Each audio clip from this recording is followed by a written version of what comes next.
أعوذ بالله من الشيطان الرجيم لا حول ولا قوة إلا بالله العلي العظيم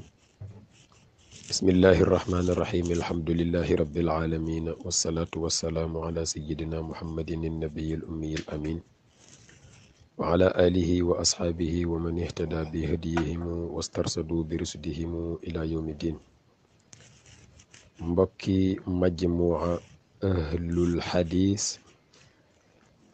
ñoo ngi leen di nuyu ci baatub asalaamualeykum wa rahmatullahi wa barakaatuhu ñaan yàlla jàmmam ak xéewalam ak i barkeem yàlla bu mu dañ di ko dotti ci seen kaw ci sunu kaw ci kaw mboole mi jullit comme ni ngeen ko déggee ci bande annonce bi dégg ko itam ci sëriñ daara Oustaz Mouhamadul Amin Thioy dañu am yéene wéttalante ak waa daara ji ci daara muy tànn kenn ci doomi daara yi muy ku ñu xam waaye itam xam ko ci fànn gi ñu am yéene waxtaan ak moom muy boroom xam-xam muy doomi soxna muy koo xam ni xam-xamam yàlla baaxe na ko ba mën na ko tollale ak jamonoom waaye di koo xam ni ndaw ñi rawatina ñi ci réseaux sociaux yi kenn ku tajeek ojoom wala nga dajeek ab leem bala ngaa jàll di nga ko kose déglu ko loo ca déglu lu mu néew looy jariñoo daa ko ca fekk kooku mooy kan moom la ñu siiwee Cheikh Baye Niass Cheikh Baye Niass di kenn Cheikh Baye Niass di boroom xam-xam Cheikh Baye Niass di ku yàlla baaxe ci fànn gi ñuy tuddee alxadis xadis moomu nga xam ni mooy taxasusam wala bokk mu bokk ci ay taxasusaatam xadis moomu lañ am yéenay waxtaan ak moom incha allahu taala fii ci majmuu ahlil xadis képp koo xam ne yaa ngi ci biir daara ji di topp Cheikh Baye del topp émission bi léegi xadis lu bare bari dana la ci leer. أعوذ بالله من الشيطان الرجيم بسم الله الرحمن الرحيم الحمد لله رب العالمين والصلاة والسلام على سيدنا مولانا رسول الله وعلى آله حق قدره ومقداره العظيم إلهنا نظرة لطف تجعلنا بها في دائرة عنايتك ونفحة أنس ترفعنا بها إلى سماع حفظك ورعايتك وعطفة نور تحسننا بها والمنتمين إلينا من جور الجائرين ومكر الماكرين وظلم الظالمين ونفسة الساحرين وفتنة الحسدة الغادرين وطغيان البغاة المتربصين وشماتة الأعداء الطاعنين ومن شر الخلائق أجمعين لا إله إلا أنت سبحانك إني كنت من الظالمين لا حول ولا قوة إلا بالله العلي العظيم يا همة الشيخ اهدر لنا بهذا المحضر ولتعطفي بنظرة تأتي لنا بزفر السلام عليكم ورحمة الله تعالى وبركاته الأستاذ الجليل الحاج مالك باي بولي مسيح سيد الحاج مالك ñu lay ziyaar bu baax a baax di nuyu waa ahlul xadis yëpp di leen ziyaar kenn ku nekk ci turam ak jëmmam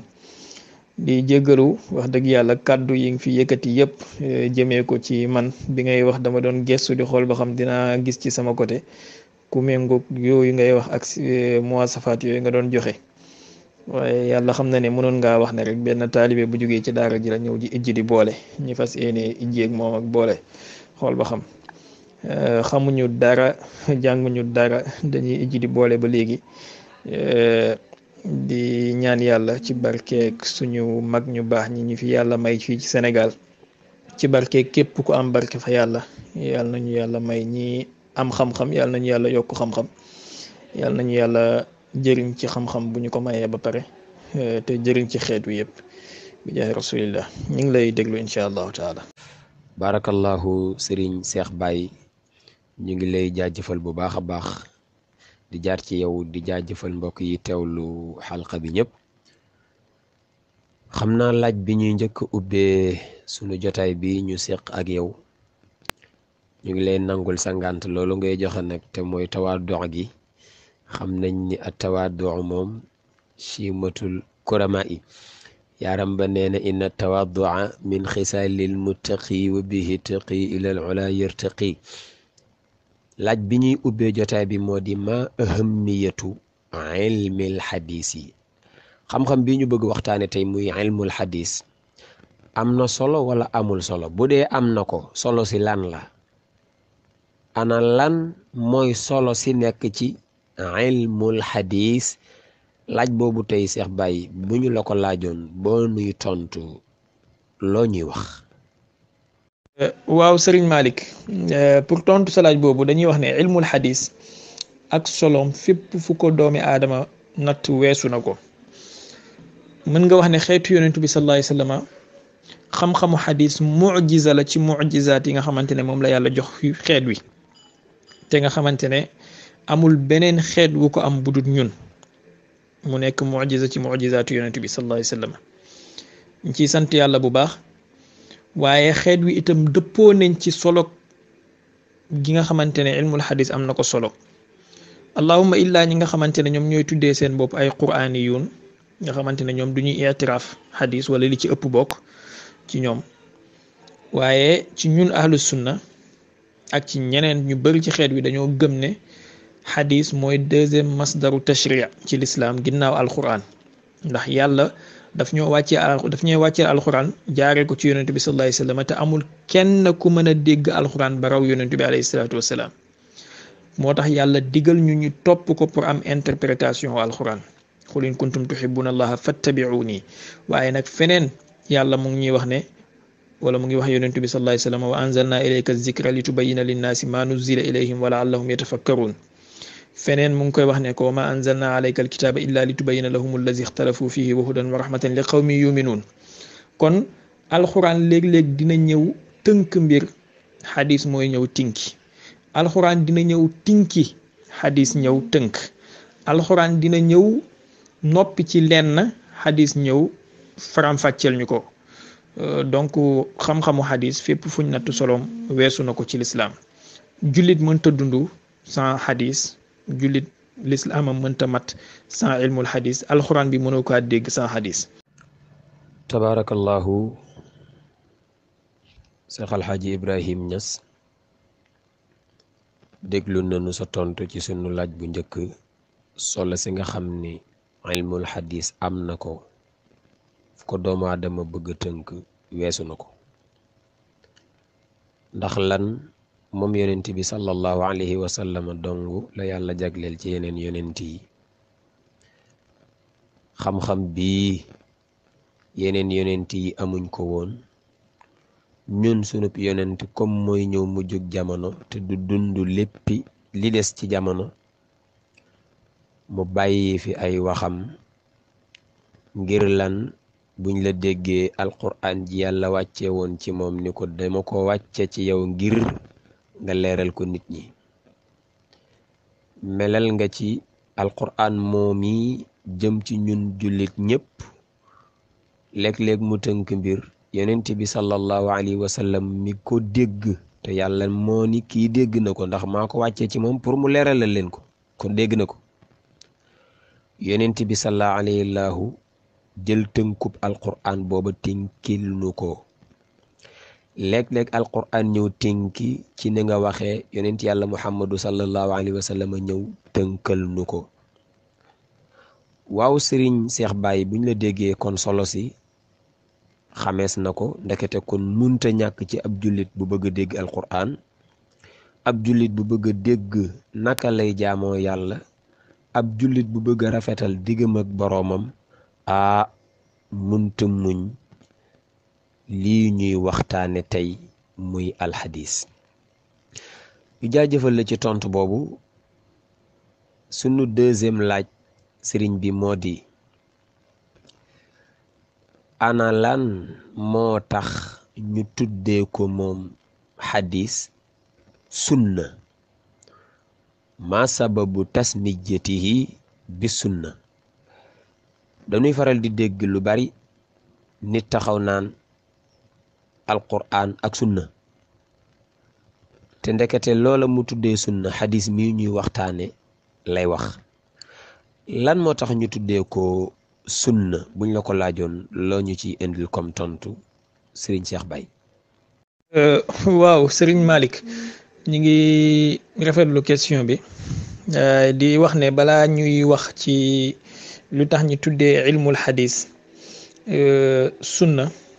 d'abord il faut ñu xam lan mooy taarifu sunna d'abord ak ci ñan la ñuy wax parce que xam nga fànn bu nekk l'islam comme ni ko yàlla defee ci ndogalam dafa am ay xaaji xaaj ci fununu xam-xam yi nga xamante ne moom la l'islam lëmb am na ñu ñuy tuddee ay fuqaha u am na ñu ñuy tuddee ay muhaddisuun am na ñu ñuy tuddee ulamaul usul am na ñu ñuy tuddee ay ulamaul taarix ulamaul sira ak ulamaul tafsir kenn ku nekk ci ñoom am na nu muy jëflante ak ay mustalaxaatam te yaakaar naa yéen ñu gën a xam luga duñ wax waxu luga ci seen kanam waaye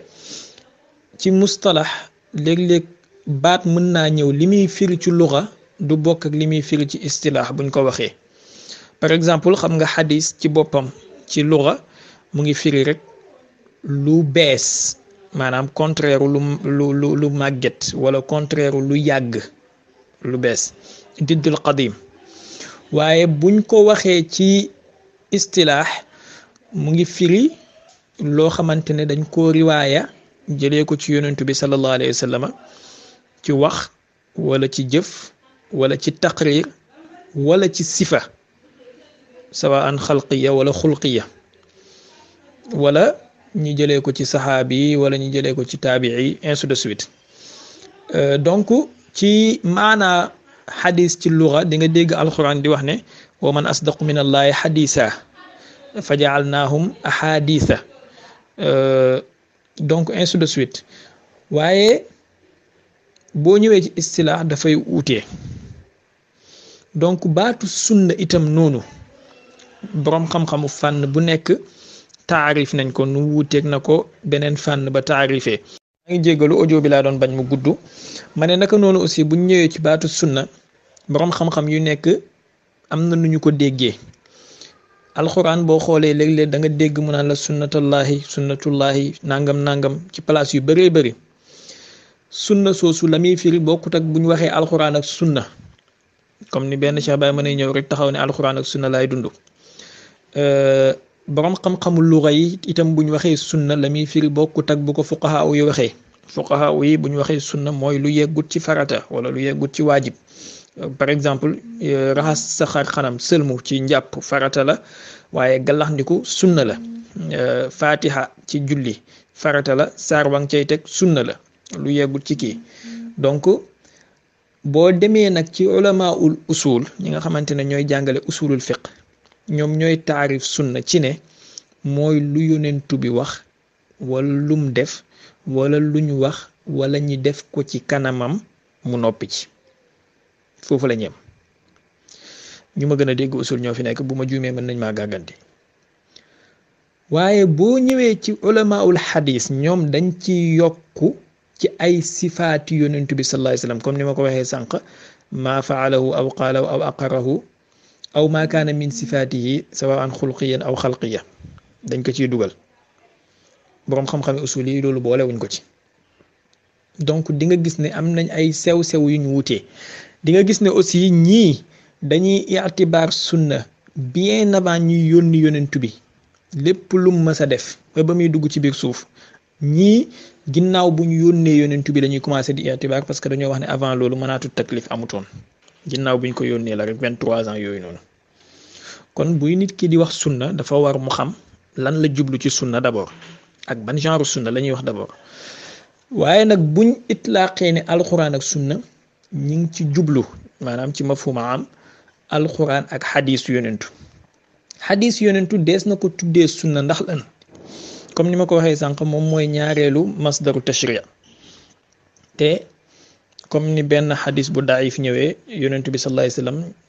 wax ne taraktu fiikum ma in tamassaktum bi lan tadillu ba'di kitaaballahi wa sunnati xadis daif la waaye mën nañ koo jël ci mafhum boobu wa yuallimuhumul kitaaba wal xikmata wa yuzakkihim imaamu Shafii ak yeneen boroom xam-xam wax nañ ne xikma moom mooy sunna foofu kon lépp lu yonentu bi def wala lu mu wax wala lu aju ci yonentu bi ci nim daan doxalee wala lim bëggoon wala li mu bañoon te ñi tënku ko ci ginnaaw gi bind ko ci ay téere loolu la ñuy tuddee sunna mu nekk ci loxo càmmoñ alxuraan nekk ci loxo ndeyjoor waaye nag ci maanaa bi sunna ak xadis ay muraadifaat la ñuy doon ay synonyme la ñuy doon donc ay synonyme la ñuy doon sunna ak xadis foofu naka noonu aussi bu ñu waxee xabar wala ñuy wax asar min xaysul jumla mën na nekk menn mbir mën nga wax ulamaul asar mooy boroom xam-xamu xadis yi. waaye nag boo ñëwee ci tafasil yi di nga gis ne athar boroom xam-xam yi taarif nañ ko nu wuuteeg niñ taarifee xadis, parce que da ngay gis ne foofu xadis dañ koo jagleel yonentu bi kese, lu aju ci moom ci wax wala ci jëf wala ci lu mel noonu. asar bu boobaa dafay laal yonentu bi sallallahu alayhi wa sallam, laal saxaaba yi ba ci ñu dul saxaaba. mooy waral léeg-léeg ngay dégg ñu naan la asaru Abdullah ibnu Mas'ud, asaru Abdullah ibnu Abbas, asaru Ata ibnu Abi Rabah, asaru Hasan al Basri. boobaa asar moom mooy gën a nekk a am ci maanaa bi. xabar xaaliban dafay laal ba ci jaanib taarix yi, mooy waral ngay gis léeg-léeg ñi nga xamante ne ñoom ñooy kii ci wàllu taarix, ñi ittee wàllu taarix ñi di leen tuddee axbaar yi. donc ci tafasil yi dañuy am wuute, waaye min xaysul jumla xaaliban boroom xam-xam yi dees nañ itlaaq yëpp. par exemple ku mel ni ibnu xajar al asqalaani am na benn téere bu mu bind tuddee ko nuxbatul fikar fi mustalahi ahlil athar, te pourtant ahlul xadis la ci jublu. kon foofu athar ak xadis dañuy jël benn maana. ala yetti xaal daal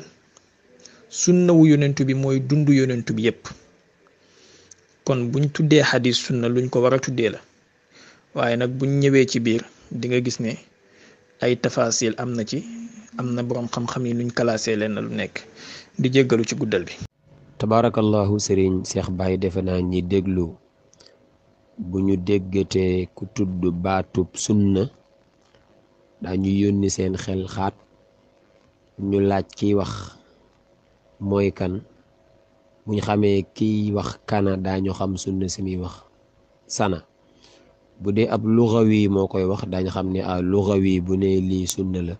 nangam la ci jublu. bu dee kiy wax usuli la dañ xam ni kii jàngkatu fiq la bu ne sunna nangam la ci jublu. mbaa ñu xam ni kii muhaddis la bu ne sunna dañ xam ni bii ñuy waxtaane la ci jublu muy xadis. Serigne Cheikh, dañuy faral di dégg léeg-léeg nit ni man alquran ak sunna rekk lay dund doy na ma sëkk, te léeg-léeg nga indil ko ci sunna si mu wax ni moom lay dund xadis bu wér kàkk ni cëng mënu koo génnee ci sunna, ànd ak lépp parewul pour gëm ko, parewul pour dund ko, parewul pour dégg ko nii nga ko déggee. kooku mu ndax waxam jooju mu ni woon man sunna rek lay dund daa am ci sunna loo xam ni moom bu dee moom moo la arrangé nga dund ko, bu dee arrangé wu la nga ni ko fi tegg. est-ce que loolu daa am ci sunna si ñuy waxtaane? est-ce que daa am ci sunna si ñuy waxtaane loo xam ne bu la neexee nga dund parce que arrangé na la,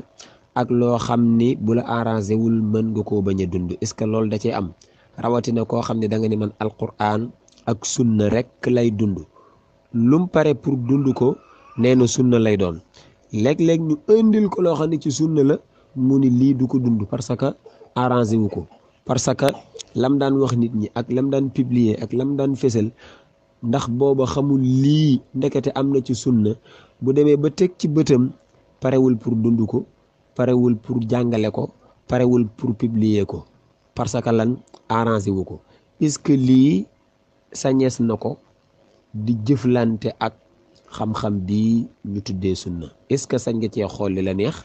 ngay dund parce que arrangé na la la neexul nga ni ko fa ñukk parce que arrangé wu la? est-ce que loolu sañees na ko ci xam-xam bi Serigne Cheikh Baye?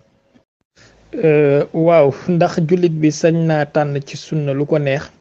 dund ko, lu ko neexul mu sànni? dañuy wax ne déedéet. comme ni nga xamee ne yàlla dafa wax ci alxuraan afa tuuminuuna bi baadil kitaab wa takfuruuna bi baad. sunna wu yonent bi itam yàlla daf ñu wax ne ma ataakum rasulu fa xuzu wa ma nahaakum anhu fantahu. yonent bi alayhi salaatu wassalaam wax ne iza amartukum bi cheyin faatu minhu mastataatum wa iza nahaytukum an cheyin fajtanibu. kon lépp loo xamante ne yonent bi digal nañu ko, dugut ne dañuy tànn lu ñu ci neex, waaye dañ ci def kem suñu kàttan, kem suñu kàttan. alors fi wuute bi di amee nag mooy léeg-léeg kii woote sunna mun na bañ a xam sunna, mun na nekk jaahil, dégg tell ne matt ga damm na, xam nga benn Cheikh Baye bu toog fii léegi taxaw di gàgganti imam Malik wala di gàgganti imaamu Shafii, man dégg naa ci sama nopp nii koo xamante ne commerçant la marché sàngam lay jaayee fii ci Sénégal, marché nangam taxaw di wax naan imaamu Shafii dafa juum, man dégg naa ko. xam nga loolu problème la. donc léeg-léeg ñàkk xam waaye bëgg a mërirandoo dinay dugal nit ci yu mel noonu. léeg-léeg aussi xam mën na faa nekk waaye ñàkk tamyiz, maanaam jàng téere yi waaye ñàkk xam maraaxil yi sunna jaar ak naka la ñuy jëflanteeg sunna, ban sunna la ñuy jël ak ban sunna la ñuy bàyyi. mus naa dégg benn jour benn waaye ci benn rajo duut ci Sénégal waaye ci ñuy oote sunna la, muy waxtaan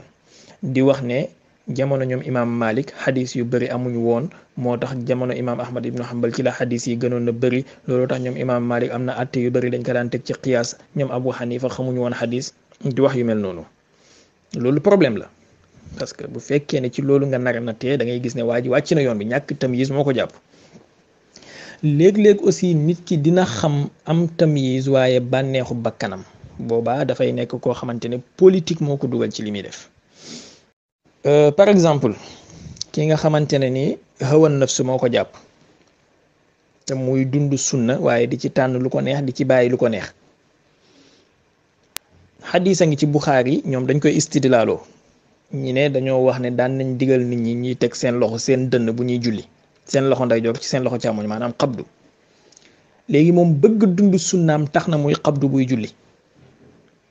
waaye ci même Buxaari moomu noonu ci la beneen xadis ñëw, Seydina Abdullah ibnu Abbas wax ne inna rafaa sawti bi zikri xiina yansarifu nnaasu min al maktuba kaana ala ahdi rasulillah. ginnaaw julli farata yëkkati sa baat di sikkar di tudd yàlla jamono yonentu bi saaba yi daan nañ ko def, waaye moom ci sunnaam loolu bokkut ci. doo gis benn jumaam buy def loolu. ñoom ñuy woote sunna ci jamono ji du ñuy def loolu, maanaam bu ñuy julli rek naaw pour mel ni ñu ñuy dàqee,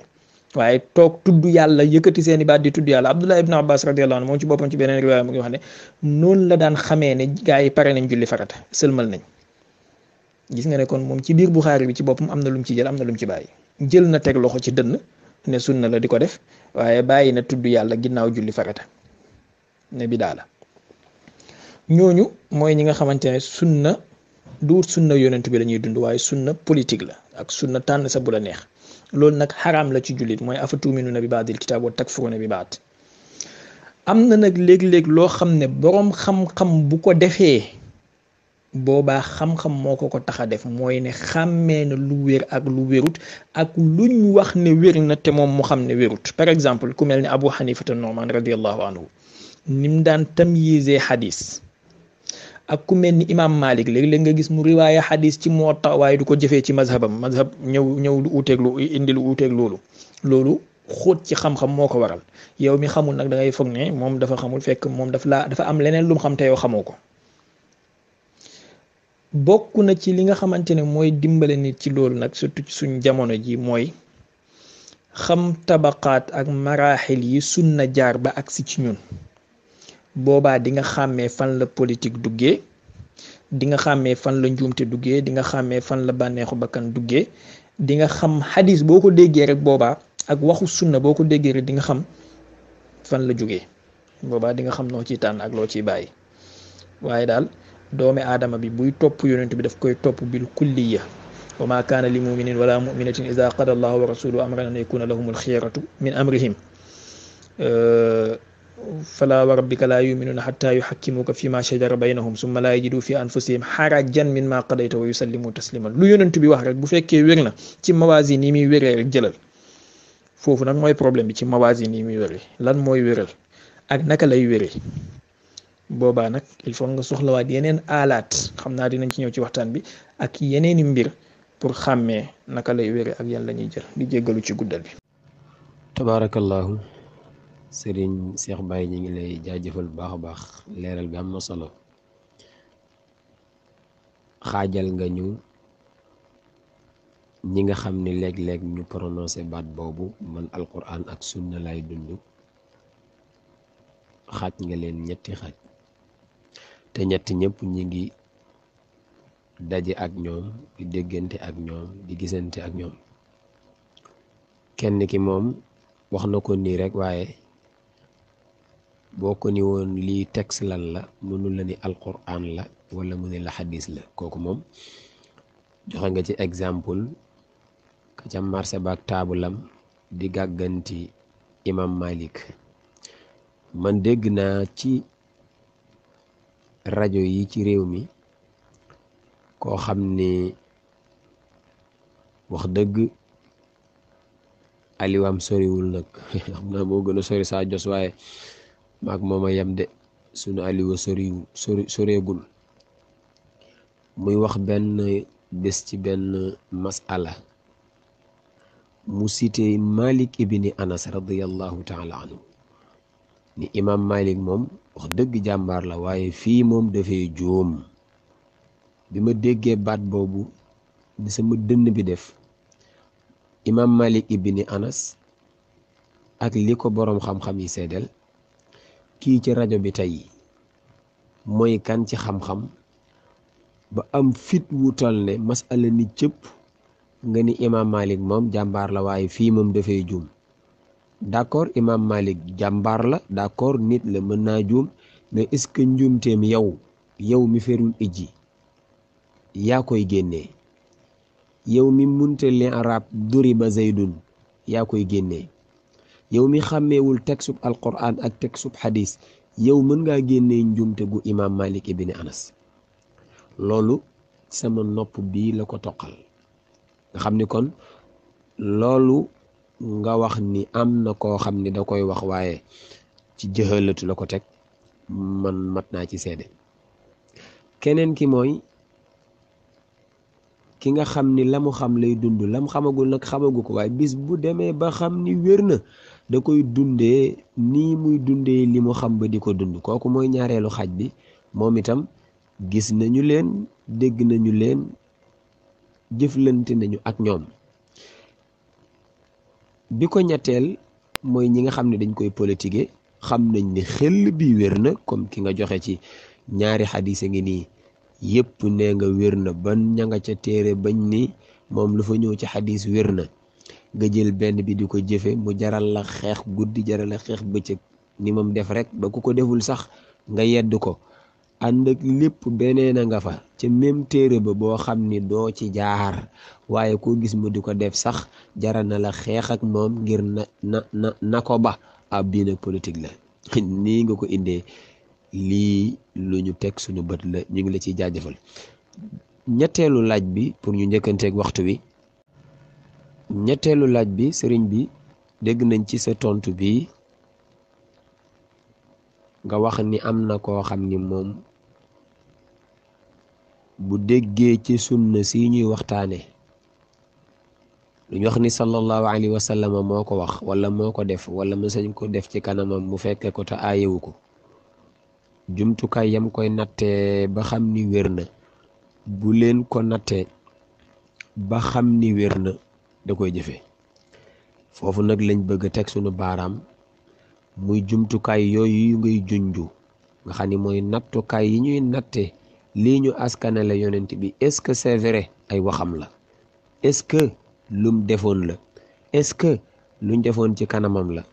jumtukaay yi ñu koy nattee ba xam ak wéram akuk ràggam akuk lompañam jumtukaay yooyu lañu bëgg a xam Serigne Cheikh Baye buñ la laajoon yooyu jumtukaay kañ lañ ko utal kañ lañu ko utal ko ay qawaid utal ko ay qaanuun utal ko ay principe yoo xam ni mooy lantinoor gi ñu koy natte nag ba mën a segg la wér ñu jël ko jariñoo ko la wére di ñu teg ko ca pollu mbalit ma jumtukaay boobu ñu tuddee mustalahul hadis Serigne Cheikh Baye fànn gi organisation bi kañ lañu ko créé moo ndax bi fi yonent bi sallallahu alayhi wa di nekk lañ ko créé wala déedéet bi mu fi jógee ci jamonoy Aboubacar la wala tay la wala démb la kañ lañu créé fànn gi nga xam ne ci la ñuy seggee xadis bi wér naam wérul Serigne Cheikh Baye. waaw imaam ñu ngi lay jaajëfal pour tontu ci sa laaj bi jumtukaay yi ñuy nattee xadis kañ lañu ko tëral d'abord il faut ñuy wax ci tabaqaat yi nga xamante ne xadis ci boppam jaar na ci ba jumtukaay yi di ñëw parce que xadis nekkoon na fi te jumtukaay yi amul depuis jamono yonentu bi sallallahu alayhi wa alihi wa sallama saxaaba yi ñu ngi doon riwaaya xadis ci yonentu bi sallallahu alayhi wa sallam wax na ne yàlla leeral xar xanamu ki nga xamante ne déggee na ci man wax daal di ko jotal comme ni mu ko déggee kon riwaaya bi amoon na jàpp jël xadis saxaaba yi ginnaaw yonentu bi aussi ñu ngi doon jëlante xadis seen biir kii ne dégg naa yonentu nettali sàngam wala bu dara xewee ñu soxla ci àtte benn saxaaba yi ñëw indi àtte exemple Seydina Omar ibn al-Khattab Abu Musa al-Ashari ñëw na ci buntu néegam fëgg wala mu nuyoo Seydina Omar fayut ko ba muy ñetti yoon mu dellu Seydina Omar génne laajte ko ñu ne ko dellu na mu ne kon lu tax nga dellu xaaroo ma digal la mu ne ko damaa dégg yonentu ne képp ku nuyoo ci buntu néegu nit ñetti yoon te fayuñ ko na dellu mu ne ko di nga indi seede ci li nga wax wala ma dóorlu la mu daal di dem indi seede yaakaar naa Abu Saïd al-Khudri moom moo ñëwoon seede loolu kon gis nga ne Seydina Omar ci jamono jooju ci la doo ko jot xadis boobu noonu ak ci yeneen xadaaya yu mel noonu xadis mu ngi fi woon ginnaaw yonentu bi sallallahu alayhi wa sallam itam taabiina yi ci di jël ci saxaaba yi waaye jumtukaay bu ñuy xàmmee amul woon ba biñ ñëwee ci jamono taabiina yaakaar naa côté ñoom ibnu Sirin ak ñooñu jamono bi yenn ci mubtadia yi commencé di feeñ lu mel ni ay qadariya lu mel ni jahmiya lu mel ni rafida lu mel ni mu'tazila ñu commencé nag di am ñu ñuy jël seen xadis ak ñu ñuy bàyyi am ñu ñuy nangu seen xadis ak ñu duñ nangu seen xadis bi ñu ñëwee ba ci 3e siècle ku mel ni Rama Hurmuzi moom moo njëkk a teg ilmu diraya nga xamante ne nii ci lañ tegee jumtukaay yi bii nii lañ koy jëlee bii nii lañ koy xàmmee bii nii lañ koy defee waaye lu jiitu loolu boroom xam-xam yi bien avant Rama Hurmuzi di ñëw ñi ngi doon teg ay qaida di lekk nag duut woon luñ tënk ci benn bërëb waaye jiilan baada jiilin di nga gis ne am nañu teg lii jàll ñeneen ñëw teg lii ñeneen ñëw teg lii ku jiitu ci ñooñu mën nga wax ne imaamu Shafii la radiyallahu anhu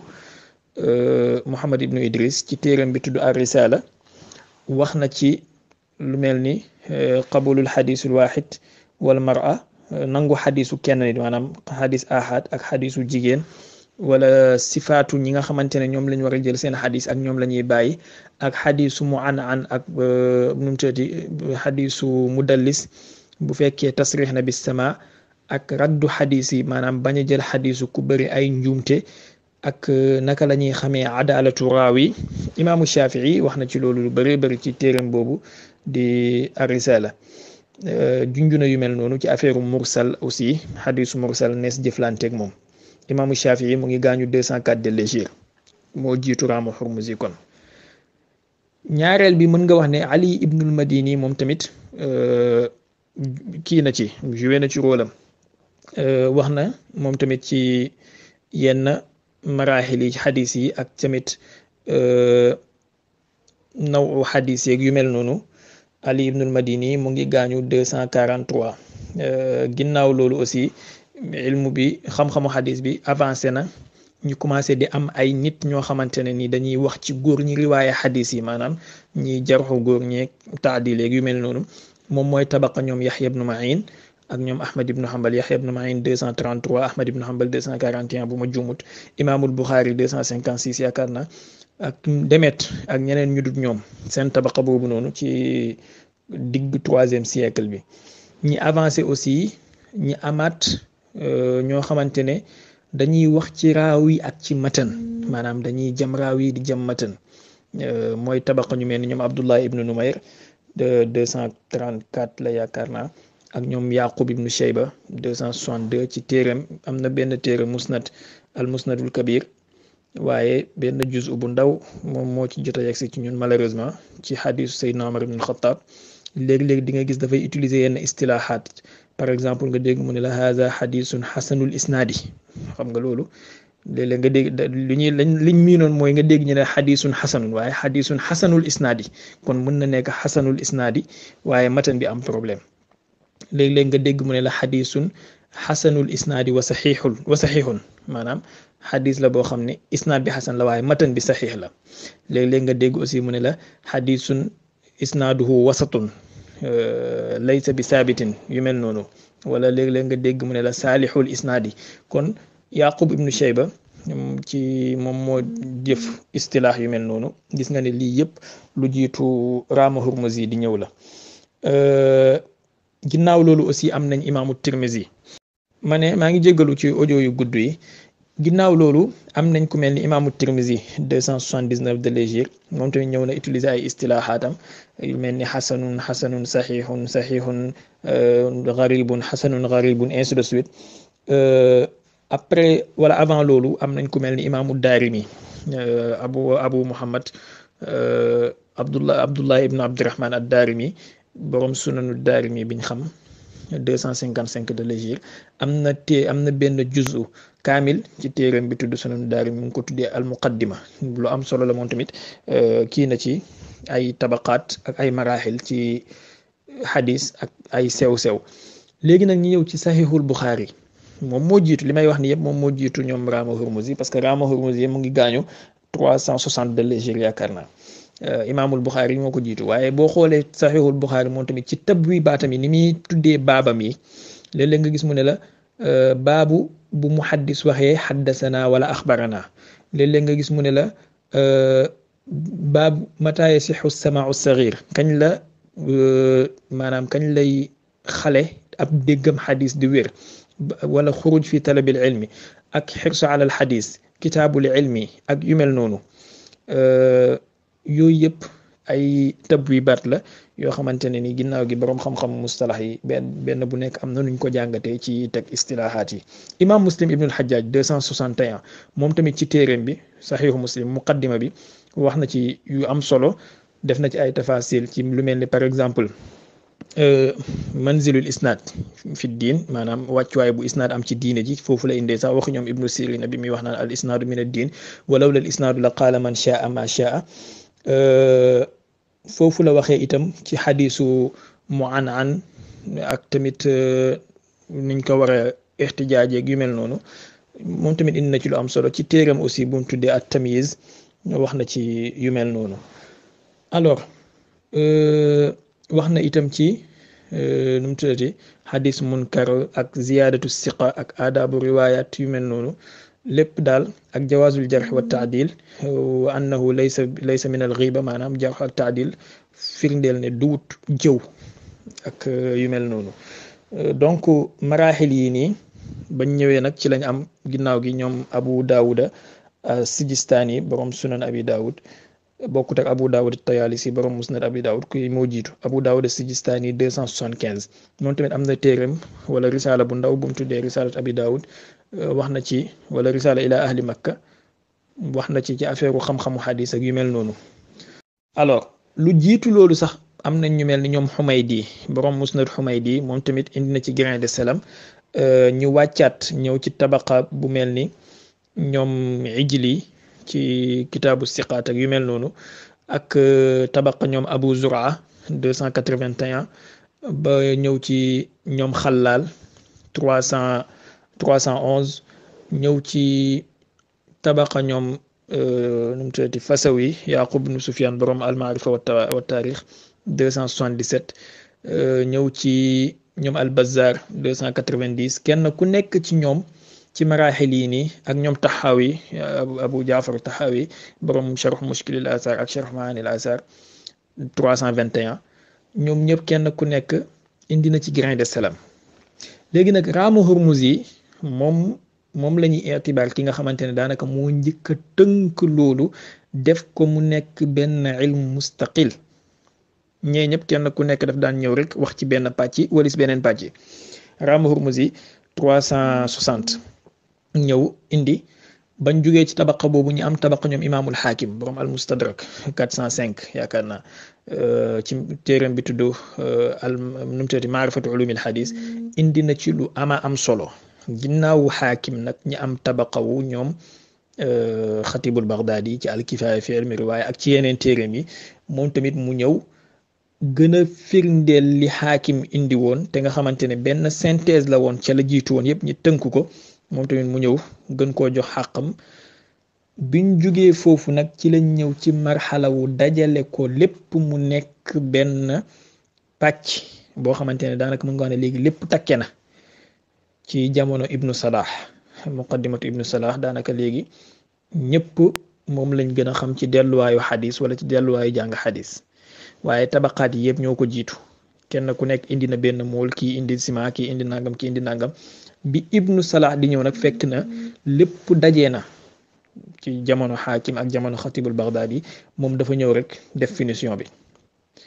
ñi ñëw ñëpp nag ci ginnaaw gi daanaka ci yoonu Ibnu Salah lañ jaar. xëy na jot bi du ko maye pour ñu tafsil ci, waaye dinañ ci am temps wax ci namat boobu lañ jaar ñoom ñëpp, sharhan aw taaliqan wala nu mu tëddee ainsi de suite. ñii di def ay nukat, ñii di def ay shuruh, ñii di def ay ixtisaar, ñii di def ay nu mu tëddee ay idaax. kenn ku nekk ci ñoom joxe na ci wàllam. ñoom xaafizu zahabi, mizzi jaar jamono al iraqi, ibnu hajar al asqalaani, kenn ku nekk. waaye ñoom ñëpp, ñoom ibnu daqiq it, waaye ñoom ñëpp dañuy jaar ci yoon wi nga xamante ne ci la Ibnu Salah jaaroon. par contre ña jiitu woon ñoom seen yoon mën naa wuutee léeg-léeg, waaye daal la ko daggee ca imaamul xaakim wala ca Rama Hurmuzi jëm suuf ca la mbir mi yëpp nekkee benn autoroute nag ñuy jàll. kon pour tënk rek bañ a tashwish nit ñi ci lu bari, mën nga wax ne ilmul xadis ak mustalahul xadis ñi ngi ko sos depuis ci jamono yonent bi sallallahu alayhi wa sallam, waaye nag am na ay maraaxil yu mu jaar. marxala bu nekk am na ay mumayizaatam ak loo xamante ne moom la joué ci rôle bi. tabarakallahu imaam Cheikh Baye Niass, ñoo ngi bég lool. jotaay bi am na solo, yàlla yàlla bég ci. tënkal nga ñu ci li nga jot a détaillé ci laaj bi ñu laajoon kañ lañu fondé, kañ lañu créé fànn gi ñuy nattee xadis bu wér ak bu wérul. xamal nga ñu ni ci dund yonent bi sallallahu alayhi wa sallam la doore. saxaaba daan na ñëw ci saxaaba wax fa loo xam ne ci yonent bi la ko déggee. saxaaba ba ni ko nu téye ni ko bala ngaa dem di nga ma dëggalal ni ma lii yaa ko déggee ci yonent bi. booy wuti seede booy wax dat ak lii yëpp daa ko wax ba dëggal ni lii moom ci yonent bi la bàyyi ko, ñu door la koo gëmee. kon loola firnde bi nga ñu ci jox doy na sëkk. waaye yaatal nga ci li nga indi ni dafay topp nag jamono, lu jamonoy gën di dem ay règle di feeñ, waaye di gën di sévère, parce que comme sallallahu alayhi wa sallam dem na ci bàmmeel, lu jamonoy gën di sori ak dundam, qaacida yi ñu koy wutal ngir xam li bàyyi ko ci moom ak lañ koy tuumaal di gën di sévère. tax na boroom xam-xam yi fi jaar kenn ku ci nekk ci jamono ja nga doon dund lu ni toll ci qaacida rek ngir xam ni lii ci yonent bi la bàyyi ko nga daan indi. tudd nga ci ñu bare fa lillahi alhamdu wa sukru, noté nañu leen. waaye nga tënk ko ci buñ la laajee kan moo créé xam-xam bi, fànn gii di mustalahul xadis, kan moo ci indi loo xam ni moom duñu ko waxtaani mukk moom fànn gi ak ku ko créé te tudduñu ko, nga ni ka ca jiitu mooy Rama Hurmuzi, wala boog mu bokk ci ñi ci jiitu, ndax liggéey na ci loo xam ni néew na ku ko ci dab. buñ koy utal ñaareel nga ni imaam alxaakim lay doon. buñ koy utal ñetteel boo xam ni moom téere ba mu ci liggéey daanaka buñ koy jàngi rek mën nañ caa jubali, muy muqaddima Ibnu Salah, nga ni kooku moom daanaka ñi fi jaaroon ci ay boroomi xam-xam ñëpp lañu jot a wax moom daf koo dajale, bal wax na sax loo xam ni ñoom ñi jiitu woon waxuñ ko woon.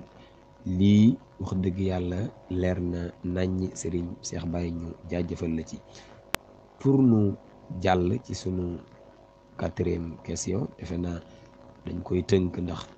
heure biñ waroon a yëkkati jotaay bi sax àgg nañ ca ba romb ko, waaye neex gi neex ak solo sum am solo tax ñu wéyal ko. waaye ñaari laaj rek ñoo ñu desee incha allah. laaj bi moo di tabarakallahu alxaaji Cheikh Baye, la yàlla dëgëral la, baril say kem te dolli xam-xam bi nga yàgguñu cee jariñ bi mahdi fadlihi wa judihi wa karamihi. xam naa pour tënk li des ci jotaay bi minute yi ñu mayoon jeex na, ñaari laaja ci des, dama koy boole. benn bi moo di ana lan mooy atteb sharia ci xam-xam bi. solo si feeñal nga ko, munte ñàkk ci ab jullit boole xadis ak alquran di dund. mais nag xam-xam bii nga xam ni moom lees di natte xadis bi wér ak bi ràgg bi lompañ ak bi kooñ, ma ndax fànn gi moom jàng ko ana lan la ci sharia wax, lanay àtteeb sharia ci xam-xam bi. est-ce que farata la ba ku ko jàngul daa ci am daan, wala boog jàng gi daa dagaan rek kum neex def kum neex ba, wala ban ci aqsaamu xukmi shar'i yi la ñuy askanale jàng xam-xam bii di mustalahul xadis. Serigne Cheikh, laaj baa ngi noonu. waaw Alaaji Malik ñu ngi lay jaajëfal bu baax. atteg sharia ci xam-xamu ilmul xadis mën nga wax ne waajib la ci képp koo xamante ne nii dafa bëgg a nekk boroom xam-xam ci sharia, wala di ci wax wala di ci woote jëm. surtout nag ci suñ jamono ji nga xamante ne nii bëri na ñuy woote xadis ak ñoo xamante ne nii dañuy wax ne ci manhaju ahlul xadis la ñuy demee. donc xam ko bu baax dafa war a nekk waajib ci képp koo xamante ne dafay wax ci xadis, dafay yëngatu ci fànn boobu. waaye itam ci beneen côté mën nga wax ne daanaka fardu kifaaya la ci société bu nekk. parce que itam comme ni nga xamee ne société jullit bu nekk war na mën a am ay fuqahaa, naka noonu aussi war na mën a am ay muhaddisuuna, am ñoo xamante ne ñoom ñooy wuutu ñenn nañi ci fànn woowu noonu pour di ràññaatle xadis yi wér ak yi wérul. te loolu ci la umma bi mës di dox. da ngay gis ne léeg-léeg différence dafay am ci diggante fuqahaa wala faqih ak muhaddis. fuqahaa yi xaaliban ñoom seen problème du doon ak sanadu xadis, maanaam matan bi la ñuy am ak la ñuy kii ma la ñuy gën a concentré wu. faqih moom mooy ku mel ni médecin bi opéré. muhaddis bi mooy ku mel ni pharmacien bi jaay garab bi. pharmacien bi jaay garab mën na bañ a xam naka la ñuy opéré ak naka la ñuy kiyee, médecin bi moom mooy xam yooyu. donc faqih ñu ci bëri léeg-léeg ngay gis fuqahaa yoo xamante ne ni seen yoon nekkut ci wàllu isnaad, seen téere yi mën nañ ci indi ay ahadis yu wér ak yu wérut ak nangam. loolu mën nga cee jël exemple lu mel ni bi hidaaya bu la ilaha illallah bu Raafi'i ak yeneen yu mel noonu nga xamante ne ginnaaw gi ñoom Ibnu Hajar Asqalaani ñëw nañ def talxiisul xabiir ak yeneen téere yu boroom xam-xam yi def ci taxrij ahadisul hidaaya ak yu mel noonu. donc léeg-léeg ñu indi xadis bu wérut ci seeni téere parce que ñoom matan bi moom mooy doon seen priorité. muhaddis bi nag moom xaaliban sanad bi moom mooy doon priorité am, yoon bim jaar ba yegg ndax wér na, circuit bi ndax baax na. waaye ngay gis ay muhaddisuna yoo xamante ne nii comme ni yonent bi wax ci xadis la, fa rubba xaamili fiqhin ila man huwa afqahu minhu. donc ñoom mën nga wax ne dañoo yenu fiq bi waaye dañ koy yóbbu ci ñi leen gën a dégg fiq. moo tax am na boroom xam-xam ku mel ni Ibn Hibbaan al-Busti rahimahullah, xëy na du ñàkk danañ ñëw ci jamono bis bu ñuy wax ci téere xadis yeeg yu mel noonu. mu ngi wax ne faqih bu nettalee xadis ci xifzoom moom pour moom du ko i'tibaar parce que ci sanad bi mën na am problème nangam mën na juum mën na nangam ndax problème am duut lu concentré wu ci sanad. mu ne waaye muhaddis itam bu joxee ra'yoom ci matanu xadis du ko i'tibaar parce que moom sanad moo gën a nekk priorité am. donc matan pour faqih bi, sanad pour muhaddis bi. looloo wax rek nag société bu nekk mu war a am ñaar yooyu noonu, ki nga xamante ne nii moom mooy indi mbir mi ak ki nga xamante ne buñ ko indee moom moo koy càmbar. waaye daal ci jamono ji gis naa ne waajib la ci képp koo xamante ne dafa bëgg a nekk daaiya wala képp koo xamante ne dafa bëgg a nekk waxkat wala murshid ci diine pour mu xam-xam bi pour que nit ñi bañ a réer. parce que am nañu ñëw di réeral nit ñi te lii la ñuy sukkandikoo boo ko xamul mën nañ laa jàpp jëmee la ci kaw tali bu rafet autoroute nga foog ne yow ci benn dëkk nga jëm fekk jahannama lañ lay wàccee ji yàlla nañ ci yàlla musal. wala yaasu billahi yàlla na ci yàlla musal. Sëriñ Cheikh Baye laaj boobu tontu bi leer na. kon àtteeb sharia ci fànn gi ñuy waxtaane jàng ko lan la ci sharia àtte mooy fardu kifaaya la. population bu ne war nañoo am kok dana mën dugg ci biir xadis bi càmbar ko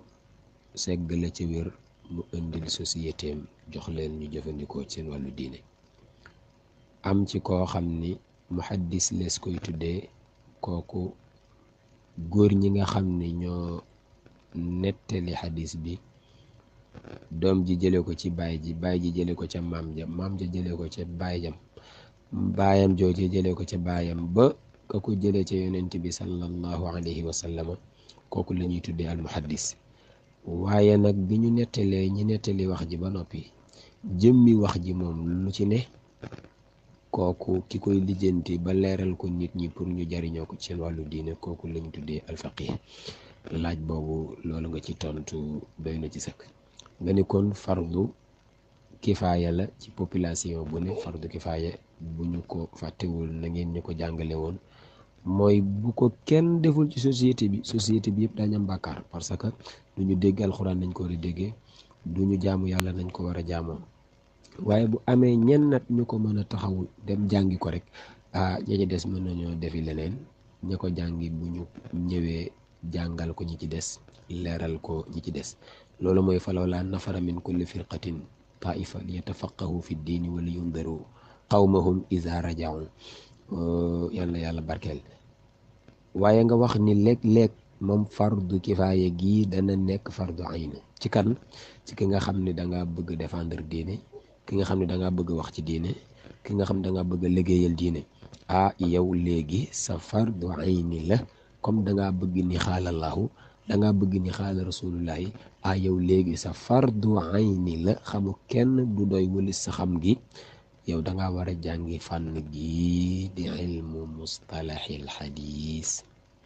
lii Cheikh Baye leeral nañu ko leer nañu naññi yàlla defal ñu dégg ak topp. sëriñ bi xam na laaj yi ñu programmé woon des na benn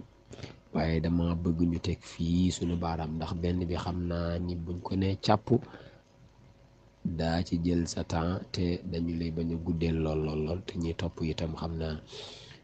ñi ngi leen di guddeel. dañu bëgg teg fii sunu baaraam incha allahu taala ba beneen jotaay